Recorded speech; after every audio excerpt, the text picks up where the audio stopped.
You can travel for back in time here, a secret place. Where shall we go today? He could have stopped. Rock bottom. People do not collapse all at once. They erode. It begins with something small, a compromise that barely feels like one.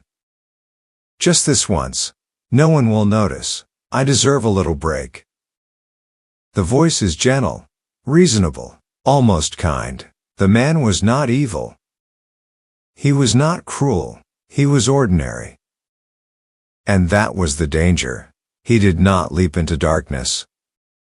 He stepped toward it, inch by inch, until the light behind him felt too far away to return to. The first adjustment. He worked in a modest office, invisible in every meaningful way, underpaid, overlooked, replaceable. One late evening, while reviewing expense reports, he noticed an opportunity, a minor reimbursement entry, a small figure. He changed it. Just a little. His hands trembled. He waited for consequences. Nothing happened. The world did not shift. No alarms sounded. No one noticed.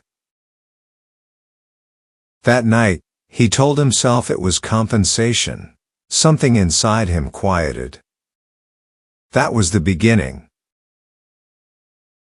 The shift. The second time required less thought. The third time felt practical. The numbers grew slowly. So did the lies. He began to redefine morality in softer language. Not wrong, just necessary. Not theft, just balance.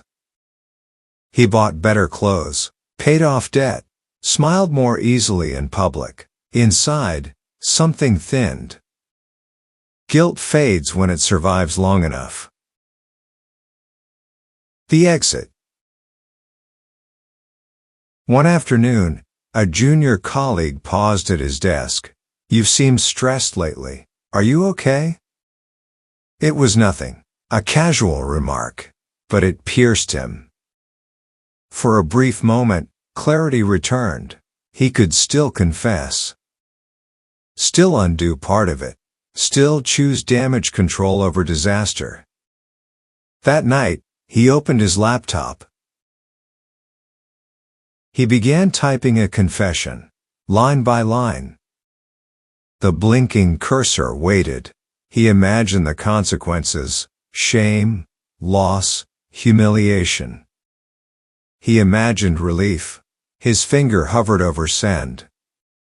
He closed the document. "Tomorrow," he whispered. There are moments in life that do not announce themselves. That was one of them. Acceleration. Rumors of an internal audit began circulating. Fear replaced calculation. To hide the first lie, he told 3 more. To cover the theft, he altered larger sums. Desperation accelerates decay. Sleep became thin. Paranoia became constant. Every glance felt like suspicion. When the audit came, it came quietly. The evidence was clean. So was the verdict. Termination. Charges. Public exposure. The company distanced itself, as it should have. He had already distanced himself from integrity. Rock bottom. Courtrooms are not loud in the way people imagine. They are procedural. Indifferent. His name was read. His actions summarized. His future reduced to a sentence. Afterward, friends stopped calling. Family spoke in careful tones. Doors closed. He told himself he was unlucky.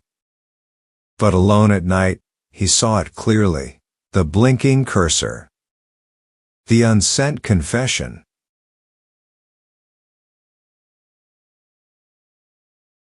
That was the last clean exit. Now he sat in a small apartment with peeling paint and unpaid bills stacked neatly on a table. Rock bottom is not dramatic. It is quiet. It is the absence of options. He had fallen as far as he could. And what frightened him most was not the depth, but the realization that he had walked there on his own. An important choice. One that shouldn't be put off. Can you turn back?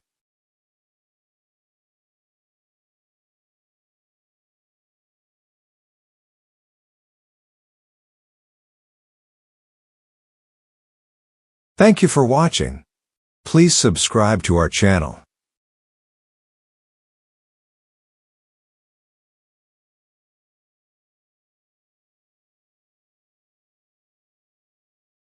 Happiness for all viewers.